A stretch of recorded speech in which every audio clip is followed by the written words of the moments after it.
Hi there, I'm Matt with K15T, and we are going to talk about psychological safety at work. And whether or not you've heard the term psychological safety before, you've probably encountered it at work. Like at a past organization, I came into work one day, sat down at my desk, this was before standing desks were cool, and my manager said to me, "Hey Matt, what is it you need to feel empowered?" And I was like, do you even know what I do here? But I figured they wanted something, so I said, I would really love a little more training on some of our systems because I'm not exactly sure how to do this, this, and this. That was not the response they were looking for. Oh no, we don't have the time or budget for training. I just want to make sure you feel empowered. I didn't.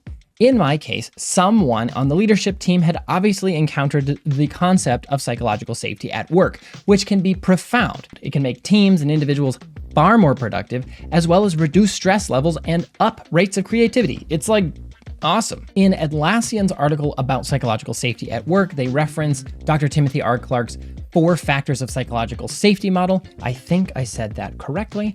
And it's a super powerful model that any team can use to see if they are doing all the things they need to do to actually empower their teammates. I thought I would take a moment to go through some of the things we do at K15T to see if we are actually applying these 4 factors and maybe evaluate how well we're doing. Want to join me? Let's do it. The first factor in Dr. Timothy Clarke's model is around inclusion safety, which is team members feel safe to be their authentic selves, which it's really important to note that doesn't mean everyone in the organization has to bring their full selves to work. It just means they have the freedom and safety to do that. Make sure you keep that in mind. One of the ways we immediately start to test this inclusion factor is by asking people who join the company to create their own introduction blog. It's really fun. They have to play 2 truths and a lie, which is a lot of fun because you get to lie your first week of work. One of our core values is have fun seriously. It's a good thing. This is really great because it encourages people to be themselves, to jump into the fray, and I think we do a pretty good job with it. One of the ways that we are really trying at K15T to model inclusion safety is by having a great onboarding process where people have actually put some amount of thought into it. Seriously, I don't know how we live in 2024 and so many organizations have such terrible onboarding processes. Seriously, check out your onboarding process. It could be a tire fire. We're pretty good at encouraging conversational communication on our tools like Slack, Confluence, and Jira. We try to avoid things like jargon and acronyms, although we could be much better at avoiding acronyms. I hate acronyms. But these are all things that will alienate people and make inclusion safety more difficult. So we really try to avoid them. We are also trying to get better at linking to the source of truth always. So if we're talking in Slack about a thing, we try to link to that thing in Confluence or Jira so that anyone who jumps into the conversation can go see where is this coming from. We are with it. We're getting better. It's super important. We also really try to be open to all the different forms people want to express themselves. So we have tools for making video content and GIFs and emoji and pictures. Any way someone wants to creatively express themselves, they can. And I know if you are not one of those people who wants to use GIFs or emojis, it can be difficult to see those in a corporate setting, but trust me, giving everybody the ability to be their own creative selves ultimately increases inclusion safety, which increases psychological safety at work, which is exactly what we're going for. The next element in Dr. Timothy R. Clarke's model is learner safety, and that is team members feel safe to learn and grow on the team. At K15T, we found that team members learn the best when they have unrestricted access to great information. And yes, that means that almost all of our Confluence spaces are unrestricted because we want anyone to be able to search for anything and be able to learn that thing without having anyone gatekeeping that knowledge. One of our values is to care and commit, and that is why we are really trying to be as transparent as possible at K15T so that we can prevent pitfalls of just people not knowing things when they make decisions, but also to prevent power plays and ego issues where someone's been with the organization long enough and they have all this special information that other people don't have access to. We really want everyone to be able to learn as they need to so they can ultimately feel safe. We're getting better at it.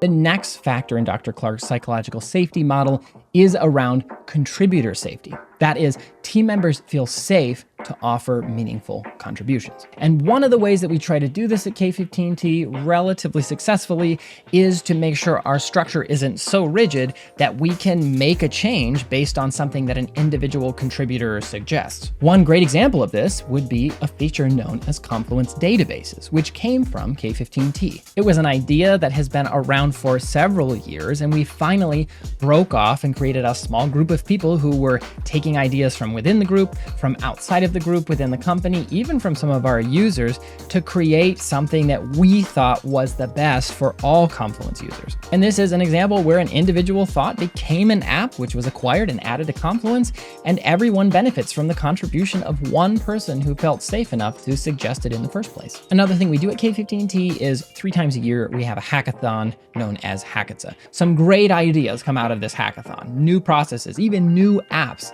and sometimes not a lot of great stuff comes out of it, or stuff that takes years to see the light of day. But the idea behind Hackatza is that anybody can contribute whatever, and we think that's pretty cool. We're a company that prides ourselves on enabling others to share their knowledge with the people around them. We sometimes struggle to share our knowledge with the people around us. Our internal blogging culture is pretty great at K15T, but we're always working to improve it.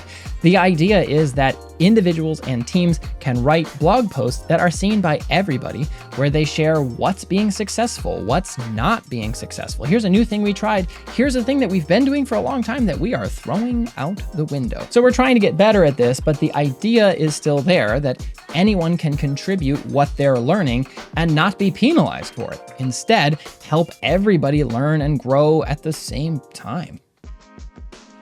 The final factor in Dr. Timothy R. Clarke's psychological safety model is challenger safety, and that is that team members feel safe to be candid about change. And my friends, one of the values at K15T is to be fair and frank. And to be frank, when I joined the company, I was a bit concerned by something that we were about to start doing, and that is called self-organized teams. This means that if I'm on a product team, together as a team, we have to decide how to fill all the roles of responsibility to make sure the product is built, tested, supported, and advertised correctly to ultimately get it in the hands of our users. This is a profoundly different way to structure an organization, which is why I was really skeptical of it, but it has been very successful for us in a lot of different ways. One of the ways that it has fallen down a bit for us is that even though it does enable us all to be safe in challenging whatever's going on, if no one is challenging whatever's going on, then we're not really actually doing anything. So sometimes more self than it is organized.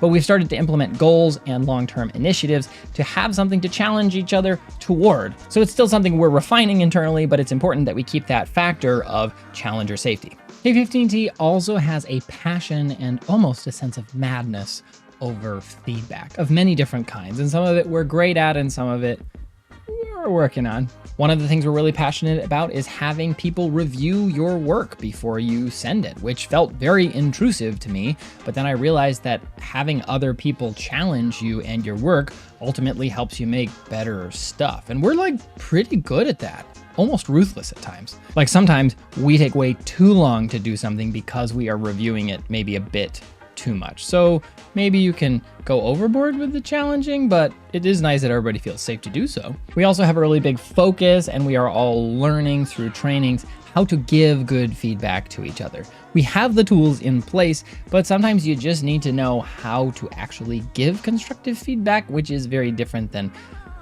just giving feedback, if you know what I mean. So if it isn't obvious at this point, psychological safety at work is a constant process and not a project that you wrap up at some point. At K15T, I think we've made a lot of progress since I've been here, but we've also taken some steps back in some places. We are continuing to try to figure out how to make sure everybody feels safe so they can do their best work. So what is something you have experienced in your organization that has led to a sense of psychological safety? And of course, what has that done for you personally and for your team when you've experienced those things? Drop those in the comments below, because we would really love to know what makes you feel safe. And of course, like and subscribe for more Confluence news and tips, as well as more topics like this as we continue to explore how to share what you do best.